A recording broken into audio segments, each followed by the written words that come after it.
请大家翻开这个约翰一书的4章。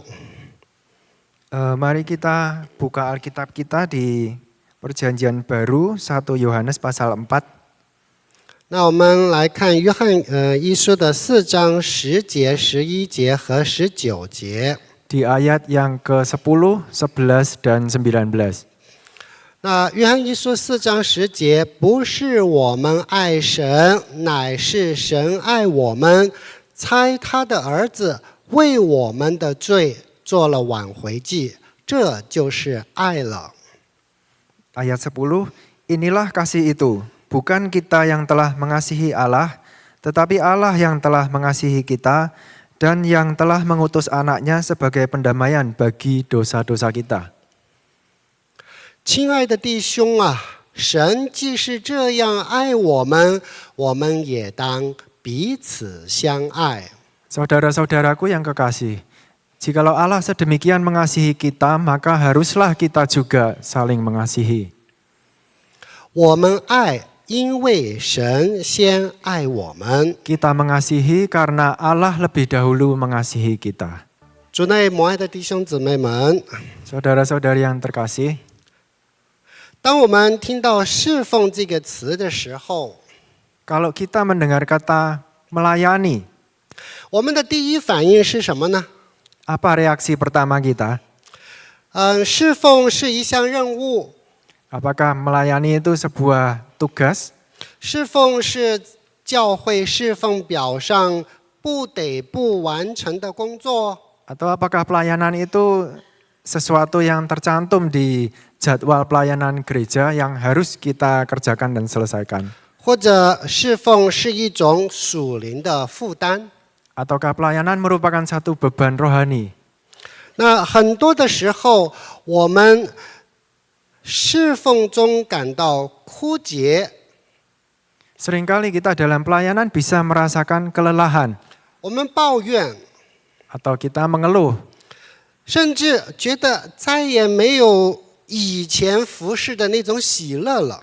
bahkan merasa sudah tidak ada lagi sukacita seperti yang kita rasakan waktu pertama melayani. 所以我们要去思考，有可能是因为我们对服侍的本质产生了误解。 Jadi kita perlu pikirkan lagi apakah mungkin kita memiliki pemahaman yang salah mengenai esensi dari pelayanan itu. 或许我们这么久以来，只是把服侍或者是侍奉当成了换取神祝福的筹码。 Atau mungkin kita selama ini menganggap pelayanan itu adalah merupakan satu alat tukar untuk mendapatkan berkat dari Tuhan. 然后我们把侍奉当成了证明自我价值的工具。 Atau menjadikan pelayanan itu sebuah sarana untuk mengekspresikan diri sendiri. 那透过今天的经文，约翰一书的4章10节、11节和19节，让我们一起来思想一个主题。 Melalui nats hari ini yaitu 1 Yohanes 4 ayat 10, 11 dan 19 kita mau merenungkan sebuah tema. 侍奉应该是爱的流露。 Yaitu bahwa pelayanan mestinya merupakan luapan kasih. 那我们应该知道，侍奉不是苦差事。 Kita tahu pelayanan juga bukan satu pekerjaan yang berat dan sia-sia atau tidak ada hasilnya. 而是当我们被神的爱深深的触摸之后， Tetapi setelah kita terharu atau tergerak oleh Tuhan, kasih Tuhan, 那从生命的深处自然涌流出来的爱的回应。 lalu itu menjadi satu reaksi natural, yaitu ada luapan kasih dari kedalaman jiwa kita. 所以正确的应该是侍奉是爱的流露。 Jadi definisi yang tepat untuk pelayanan mestinya merupakan luapan kasih.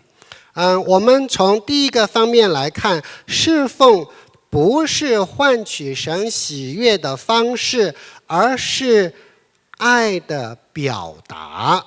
Mari kita lihat sisi yang pertama. Jadi pelayanan bukan suatu cara untuk mendapatkan perkenanan Allah, tetapi merupakan ungkapan dari kasih. 所以我们要纠正致命的观念，就是侍奉不是为了换取神的喜悦。 Kita perlu untuk meluruskan dulu konsep yang vital yang mungkin salah, yaitu pelayanan sebenarnya bukan alat untuk mendapatkan perkenanan Allah. 我记得小时候啊，我们喜欢去庙里啊。 Saya ingat pada waktu kecil kita suka pergi ke kuil ya. 那如果去庙里的话，我们就会去那里拜，然后去给一些就是放到那个功德箱里面。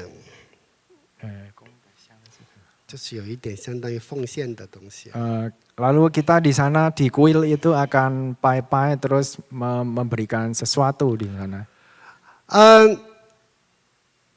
一个目的，今天我来了，我带到庙里来了，我希望明天我能够得到更多。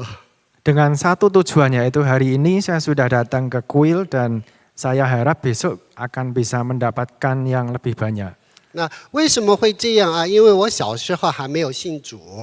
Kenapa bisa seperti itu? Karena pada waktu kecil saya belum percaya Tuhan. 那但是现在已经信主了，我知道，信主的人侍奉不是为了换取神的喜悦。 Tapi sekarang saya sudah percaya pada Tuhan dan saya tahu sebagai orang percaya bahwa pelayanan itu bukan sebagai alat tukar untuk mendapatkan perkenanan Tuhan. 那使徒保罗他给我们做了很详细的解释，我们可以看以弗所书的2章8到10节。 Rasul Paulus memberikan satu penjelasan yang rinci. Kita bisa lihat di Efesus pasal 2 ayat 8 sampai 10. 那使徒保罗是把这个得救与行善啊，也就是侍奉的这个关系讲得非常清楚。 Di sana Rasul Paulus menjelaskan dengan sangat jelas urutan antara keselamatan dan pekerjaan baik atau pelayanan. 那他说：“你们得救是本乎恩，也是因着信。” Di sana dikatakan sebab karena kasih karunia kamu diselamatkan oleh iman. 我们原是他的工作，在基督耶稣里造成的。 Karena kita ini buatan Allah diciptakan dalam Kristus Yesus. 为要叫我们行善，就是神所预备叫我们行的。 Untuk melakukan pekerjaan baik yang dipersiapkan Allah sebelumnya. 所以弟兄姊妹们，大家注意啊，这里的顺序，我们不是靠着侍奉或者靠着行善来得救。 Jadi kalian bisa perhatikan bahwa urutannya di sini bukan kita lebih dulu melakukan pelayanan untuk supaya bisa diselamatkan. 而是得救之后，为了侍奉而被造。 Tetapi kita terlebih dahulu diselamatkan, kemudian kita diciptakan dalam Kristus Yesus untuk melakukan pekerjaan baik atau dengan kata lain untuk melayani. 我再举一个例子啊， Saya akan berikan lagi beberapa contoh lain. 我拼命的加班啊，表现得很好，然后老板会录用我。 Saya dengan giat bekerja lembur, kemudian memberikan performa yang maksimal, lalu bos merekrut saya. 是这样的吗？ Apakah urutannya seperti itu? 这是我做了很多的事情，然后老板才来说：“哎，你到我这里来上班。” Apakah urutannya saya melakukan banyak hal dulu, lalu baru kemudian bosnya bilang ya kamu direkrut? 当然不是这样的，对吧？ Tentu saja bukan seperti itu kan? 是因为老板他看到我们，哎呀，我要帮他的话，那我给他一份工作是最好的帮助他的方式。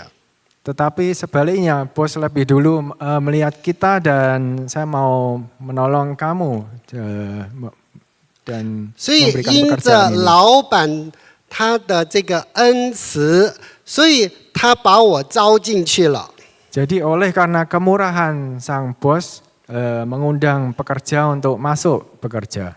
因为我找了一大圈都没有找到工作，现在这个老板他把我招进去了，我是不是要很努力的工作呀？ Karena saya sudah cari pekerjaan di mana-mana tidak ketemu, akhirnya boleh direkrut di tempat ini, maka bukankah saya harus baik-baik bekerja di sana. 所以是因为老板他先把我招进去，给了我这个工作的机会，所以我为了回报，我才努力的工作。 Jadi urutannya karena sang bos lebih dulu merekrut pekerja, maka pekerja demi melakukan tugasnya, demi berbalas budi, lalu dia giat bekerja. 所以相同的道理，我们不是靠着侍奉来得救。 Dan dengan logika yang sama, kita bukan melakukan pelayanan untuk mendapatkan keselamatan. 是被神救赎了之后，我们成为了他的杰作。 Tetapi oleh karena kita lebih dulu diselamatkan dan kita menjadi masterpiece-nya, ciptaan Allah yang sangat baik. 为了行善，他把我们重新塑造过了。 Dan dia membentuk ulang kita supaya kita dapat melakukan pekerjaan yang baik. 所以侍奉是得救的结果，而不是得救的条件。 Oleh sebab itu pelayanan adalah buah dari keselamatan, bukan persyaratan dari keselamatan. 那既然我们得救了，那我们的侍奉应该是对神慈悲的回应。 Karena kita sudah diselamatkan, maka pelayanan kita semestinya merupakan respon terhadap kasih Allah. 罗马书的12章第1节这样说。 Kitab Surat Roma pasal 12 ayat yang pertama mengatakan, 所以弟兄们，我以神的慈悲劝你们，将身体献上，当作活祭。 Karena itu saudara-saudara, demi kemurahan Allah aku menasihatkan kamu, supaya kamu mempersembahkan tubuhmu sebagai persembahan yang hidup. 所以 Di sana ada dikatakan karena itu. 这个中文的句子因果关系的话，因为前面有因为，然后再有所以。 Kalau di bahasa Mandarin oleh sebab itu atau maka, jadi di depan dibicarakan dulu sebabnya, kemudian selanjutnya dibicarakan 所以英文 akibatnya. 叫 cause and effect。 Sebab dan akibat. 在罗马书的第1章到第11章，使徒保罗用了整整11章的内容，在讲述神浩大的恩典。 Di kitab surat Roma pasal 1 sampai 11, Rasul Paulus menceritakan bagaimana Allah bermurah hati kepada manusia. 神白白的恩典给予了我们，神在十字架上彰显了极致的慈悲。 Bagaimana Allah begitu mengasihi manusia, kemurahan Allah di atas kayu salib. 到了12章，使徒保罗用所以。 Lalu kemudian sampai di pasal ke-12, Rasul Paulus menuliskan karena itu. 那这就意味着我们献上身体当作活祭，是基于前面11章神已经给我们的慈悲。 Maka kita di pasal 12 ayat 1 ini dikatakan supaya kamu mempersembahkan tubuhmu sebagai persembahan yang hidup. Persembahan ini berarti oleh karena 11 pasal di depan yang diceritakan, yaitu mengenai kemurahan Allah yang sudah diberikan kepada kita terlebih dahulu. 我们不是因为献上了活祭，神才对我们发慈悲。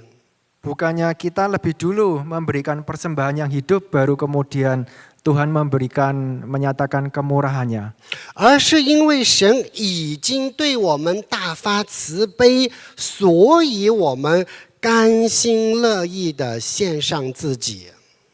tetapi sebaliknya Allah lebih dulu bermurah hati kepada kita, baru kita kemudian memberikan tubuh kita sebagai persembahan yang hidup. 所以侍奉应该是感恩的回应啊，绝对不是换取慈悲的交易。 Oleh sebab itu pelayanan mestinya merupakan respon terhadap kemurahan Allah, bukan merupakan alat untuk mendapatkan kemurahan Allah. 侍奉是对神慈悲的回应，那侍奉也是爱的自然流露。 Pelayanan merupakan respon terhadap kemurahan Allah, tetapi juga sekaligus merupakan luapan kasih. 那我们讲到之前读的经文，约翰一书的4章19节说：“我们爱，因为神先爱我们。” Kita melihat lagi 1 Yohanes 4 yang ayat ke-19, kita mengasihi karena Allah lebih dahulu mengasihi kita. 所以侍奉的源头是因为神先爱了我们， Jadi sumber pelayanan itu adalah karena Allah lebih dulu mengasihi kita. 而且神不是用嘴巴说我爱你， Dan Tuhan bukan saja hanya berkata-kata, aku mengasihi engkau.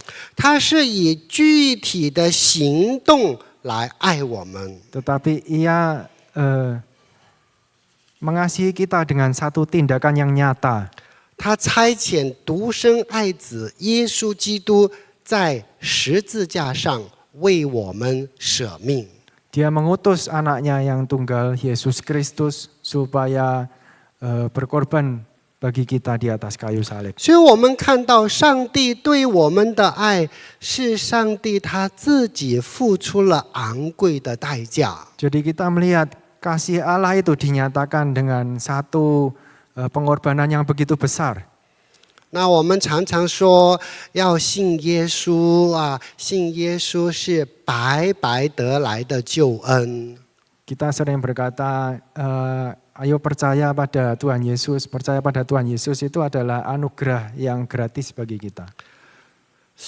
这是我们白白得来的救恩，但是不要忘记，上帝他自己付出了昂贵的代价，就是耶稣基督为我们死在十字架上。 Memang anugerah itu diberikan kepada kita cuma-cuma. Kita tidak perlu melakukan sesuatu untuk memperolehnya. Tetapi Allah dengan harga yang mahal memberikan pada kita, yaitu anaknya yang mati di atas kayu salib. 所以，当我们真正明白基督在十字架上具体的牺牲的爱时， Setelah kita memahami sungguh-sungguh kasih Allah yang dinyatakan melalui pengorbanan Yesus Kristus di atas kayu salib, 那我们的心应该被他的爱融化， hati kita seharusnya menjadi cair. 然后我们去侍奉身边其他的人。 Dan kemudian kita melayani sesama kita.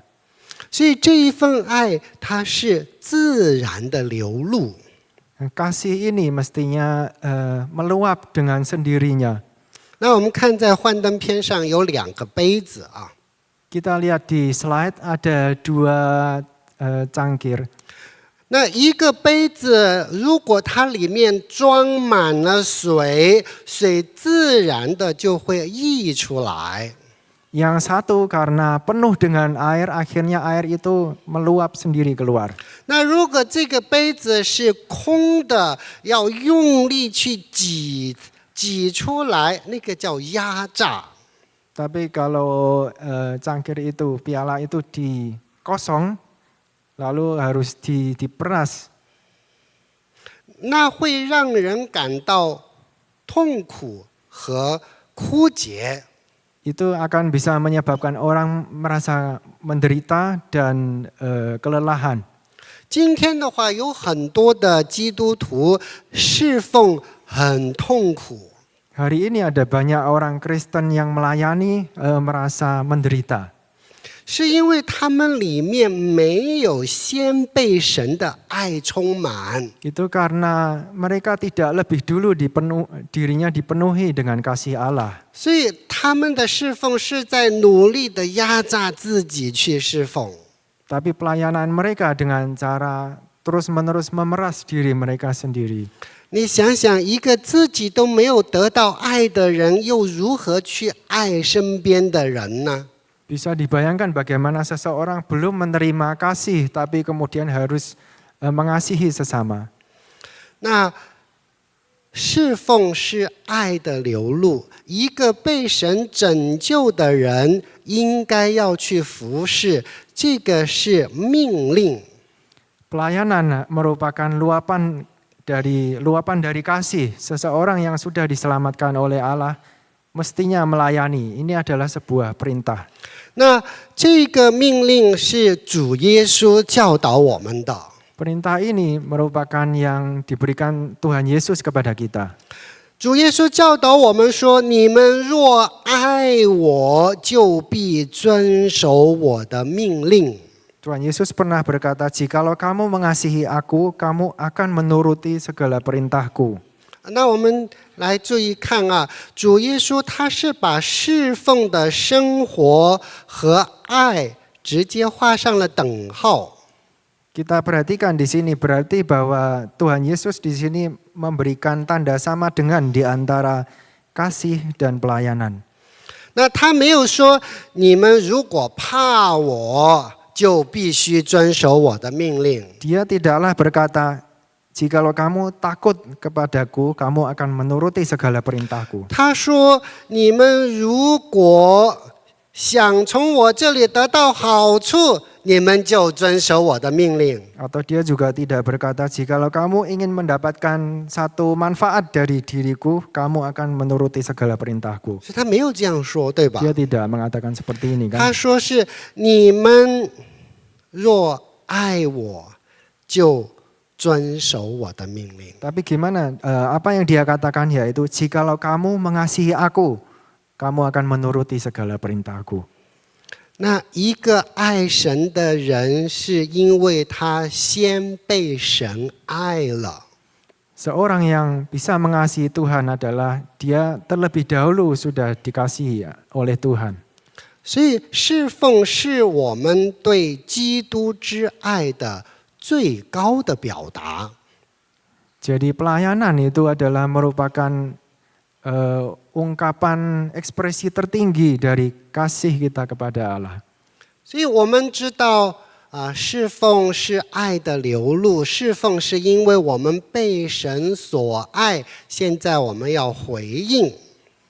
Jadi kita tahu bahwa pelayanan adalah luapan kasih dan pelayanan merupakan karena kita sudah lebih dulu dikasihi, maka pelayanan menjadi respon terhadap kasih Allah. 所以我们应该要怎么样呢？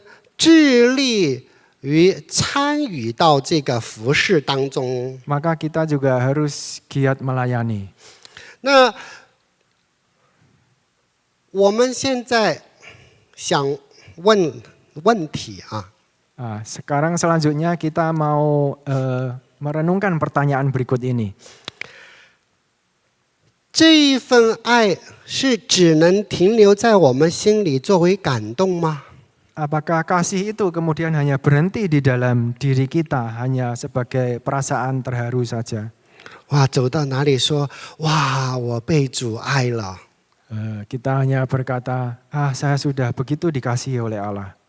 还是说只能停在每日就是在主日的崇拜的时候，我们在那里流泪，哇，上帝如此的爱我，我好感动啊！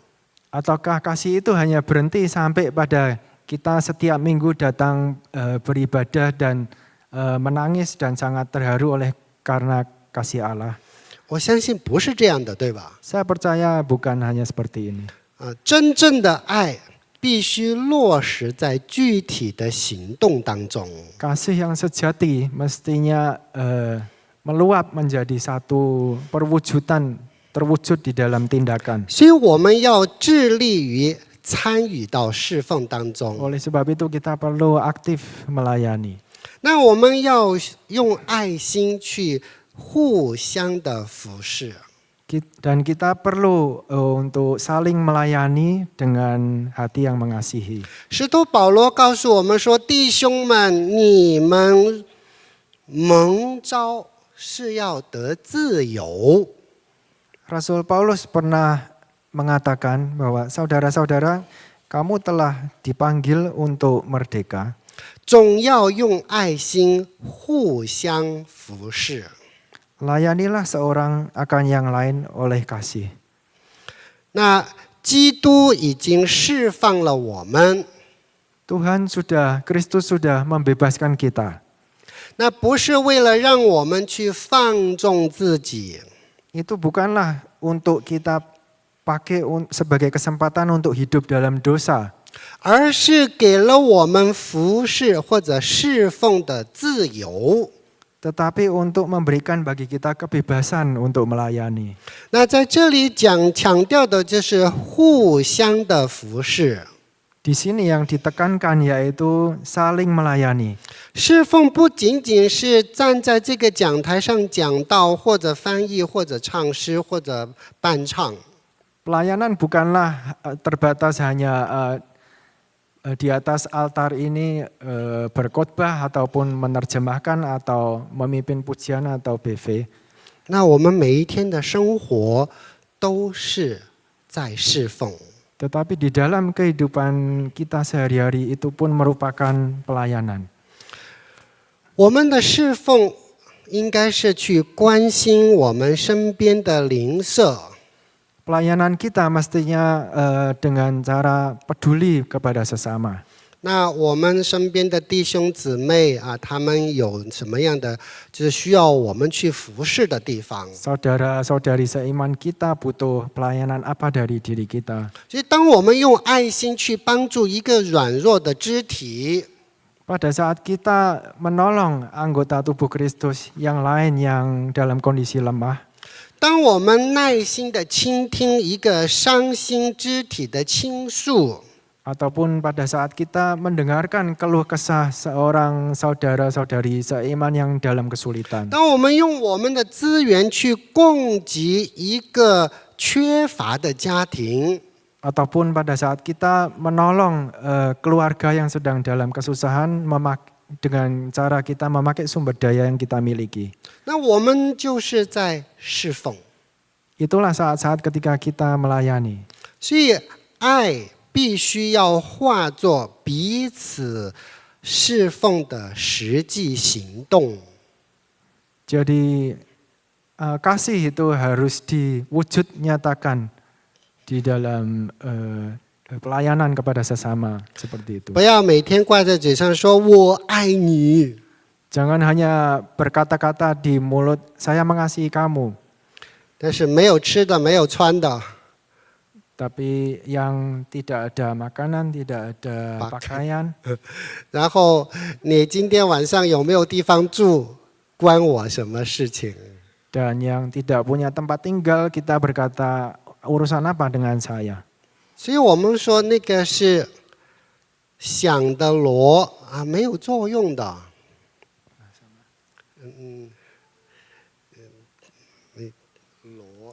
锣 satu jenis gong ya gong yang berbunyi. Kalau hanya ngomong di mulut saja itu seperti gong yang berbunyi, tidak ada wujud nyata tindakannya. 想一下我爱你啊，但是没有行动。 Cuma seperti gong yang berbunyi, saya mengasihi kamu, tapi tidak ada tindakannya apa-apa. 那我们也要知道，就是上帝呼召我们做一个恩赐的好管家。 Dan kita juga perlu tahu bahwa Tuhan menciptakan kita untuk menjadi penata layan yang baik. 那使徒彼得他鼓励我们说，个人要照所得的恩赐彼此服侍，做神百般恩赐的好管家。 Di dalam 1 Petrus 4 ayat 10 dinyatakan layanilah seorang akan yang lain sesuai dengan karunia yang telah diperoleh tiap-tiap orang sebagai pengurus yang baik dari kasih karunia Allah. 所以在这里我们注意“个人”这两个字啊。 Kita perlu perhatikan di sini ada kata tiap-tiap orang. 那在教会的侍奉中，没有旁观者， Di dalam pelayanan di gereja mestinya tidak ada yang disebut sebagai penonton 那没有消费者， dan tidak ada customer. 那只有参与者。 Yang ada hanyalah partisipan. 那神给了每一个基督徒他当有的恩赐。 Tuhan memberikan kepada setiap orang percaya karunia-Nya masing-masing. 那有可能我们觉得，哎，我啥都不会啊， Mungkin ada yang berpikir, oh, saya tidak bisa apa-apa itu. 我又不会唱歌， Saya tidak bisa menyanyi, 我也不会玩乐器， tidak bisa main musik, 我不会讲道。 dan tidak bisa berkhotbah. 哎，说不定上帝给了你倾听的恩赐。 Siapa tahu mungkin Tuhan memberikan karunia bagi Anda untuk mendengar. 那当有朋友他内心有很多需要倾诉的时候，你坐在那里，你不用说话，你就坐着安静的听。 Pada saat orang sedang mengalami kesulitan dan mau mengungkapkan keluh kesahnya, engkau bisa di sana mendengarkan dia. 然后最后你说我们做一个祷告， Dan setelah selesai mendengarkan juga bisa mendoakan dia. 那这也是一个很大的恩赐。 Ini juga merupakan satu karunia yang besar. 那不是所有的人都能够坐在那里听别人倾诉。 Tidak semua orang bisa duduk di sana dan mendengarkan dengan sabar keluh kesah sesamanya. 因为有的人他也说可能就是2-3个小时。 Sebab ada juga orang yang begitu duduk cerita itu bisa sampai 2-3 jam. 那所以这个是上帝赐给我们的恩赐，还有很多各种各样的恩赐。 Jadi ini juga salah satu contoh dari karunia dan masih banyak karunia-karunia lainnya. 所以我们个人都从神得到了我们个人的恩赐。 Jadi kita tiap-tiap orang mendapatkan karunia dari Tuhan masing-masing. 那我们学会去怜悯人， Kita belajar untuk berbelas kasihan pada orang lain, 那为身边的人代祷。 mendoakan orang lain. 那我们接待这个到远地方来到三宝龙的这个客人， Atau bisa menerima tamu yang khususnya tamu yang dari jauh dari luar kota. 那我们致力于参与，我们就去发掘我们的恩赐。 Dengan aktif melayani maka kita akan semakin mengenali karunia yang Tuhan berikan pada kita. 那记着我们的角色是管家， Dan harus ingat bahwa peran kita adalah sebagai pengurus. 那既然是管家，就不是老板，对吧？ Pengurus berarti bukan pemilik. 那所以我们就按照神赐给我们的恩赐，赐给我们的资源，赐给我们的能力，去好好的服侍身边的每一个人。 Jadi baiklah kita melayani sesama sesuai dengan karunia, sumber daya, dan kekuatan, kemampuan yang Tuhan berikan pada kita. 那我们每一个人向神委身应该有的态度是，我们做的一切是为主而做的。 Kita berkomitmen kepada Tuhan, mestinya ada satu sikap, yaitu 委身的态度。 kita akan membicarakan sikap di dalam komitmen. 那我们既然是为主做的，那身边有没有人看到，那个没有关系了。 Karena kita sudah berkomitmen, kita melakukan sesuatu seolah-olah melakukannya bagi Tuhan, maka kita tidak perlu urusin apa kata orang. 那当我们在这个处理人与人之间的关系的时候，那必然会发生的就是摩擦。 Pada saat pelayanan, pada saat kita ada interaksi dengan sesama, otomatis bisa jadi ada gesekan. 那有的时候我们就会觉得，哎呦，这个人怎么这么难对付？ Dan kita mungkin akan merasa orang ini kok begitu sulit dilayani. 然后有的时候就觉得，哎呀，怎么这么重的担子放到我的身上？ Lalu kemudian kita berpikir, oh kenapa ada begitu Tuhan memberikan pada saya beban yang begitu berat di pundak saya. 但是当我们知道我们做所有的这一切是为主做的时候， Tetapi pada saat kita mengingat bahwa kita melakukan semua ini adalah untuk Tuhan, 那我们就不会觉得这是一种内耗， maka kita tidak akan merasakan bahwa itu semua menguras energi. 我们会觉得这是神在塑造我们将来可以面对更大的挑战。